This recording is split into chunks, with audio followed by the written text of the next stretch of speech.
चतुर्भिः श्रीकण्ठैः शिवयुवतिभिः पञ्चपिरभिः प्रभिन्नाभिक्सम्भो नवपिरभिमूलप्रकृतिभिः सदुच्चत्वारिंशत् वसूतलकलाश्रत्रिवलया त्रिरेकाभिक्सार्थं तव चरणकोना परिणताः त्वदीयं सौन्दर्यं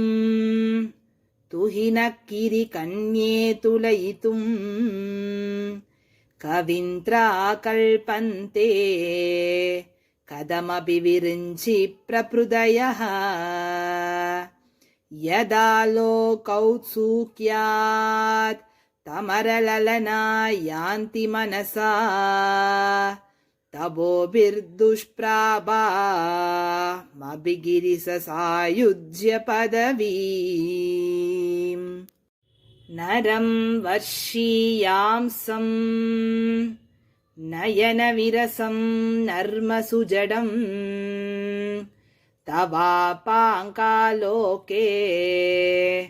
पतितमनुतावन्ति सदसः कलाद्वेणीबन्धाः कुसकलसविस्रस्तसिसया हठात्तृत्यत्काञ्च्याः विगलिततुकूला युवतयः क्षितौ षट्पञ्चाशत् द्विसमधिकपञ्चाशदुदके हुदासे त्वाषष्टिः चतुरधिकपञ्चाशदनिले दिवि द्विषट्त्रिंशत् मनसि च चतुष्षष्टिरिति ये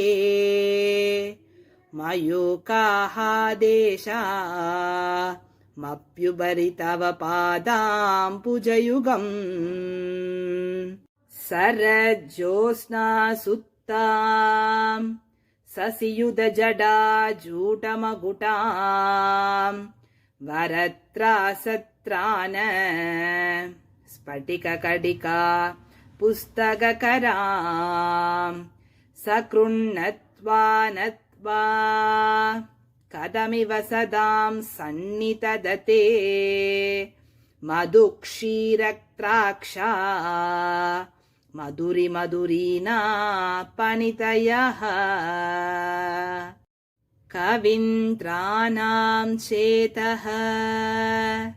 कमलवनबालातपरुचिं भजन्ते ये सन्तः कदिचित्तरुणामेव भवतिं विरिञ्चि प्रेयस्या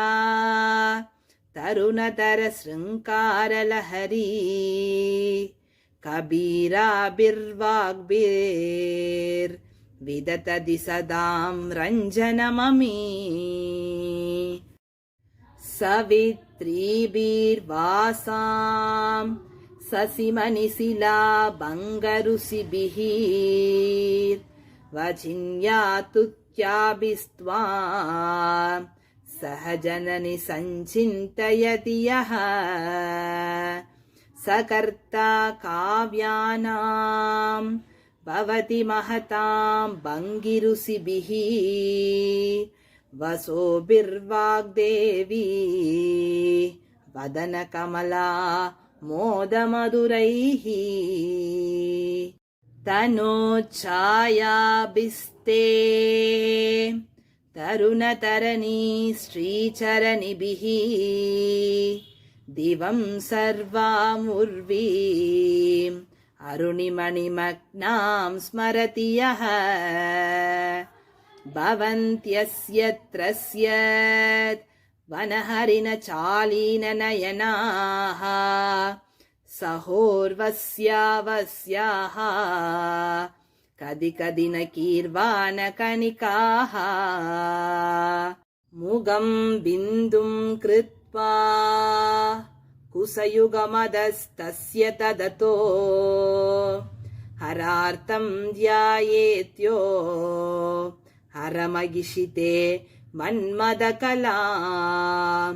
ससत्यक् संक्षोभम् नयदि वनिता इत्यतिलघु त्रिलोकीमप्यासु प्रमयति रविं तु स्तनयुकाम् किरन्तीमङ्क्येभ्यः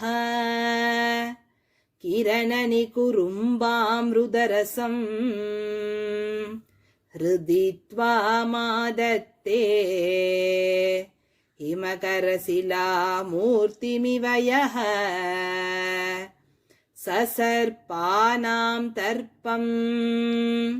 समयदि सकुन्तादिवैव ज्वरप्लुष्टान् दृष्ट्या சுகயதி சுதாதாரசிரயா. இந்த அற்புதமான சௌந்தரிய லகரி ஸ்தோத்திரத்தை இன்னும் நாங்கள் மேலும் விளக்கத்தோடு கற்றுக்கணும்னு அப்படின்னு ஆசைப்படுறவங்க கீழே கொடுக்கப்பட்டுள்ள வாட்ஸ்அப் நம்பருக்கு வாட்ஸ்அப் மெசேஜ் மட்டும் செய்து அதற்குரிய குறைந்த கட்டணத்தை செலுத்தி உங்களுடைய வருகையை முன்பதிவு செய்து கொண்டு ஆன்லைன் வகுப்பில் கலந்து கொள்ளுமாறு அன்போடு கேட்டுக்கொள்கிறேன். விருப்பமுள்ள அன்பர்கள் மட்டும். ஸ்ரீ மாத்ரே நமக. நன்றி, வணக்கம்.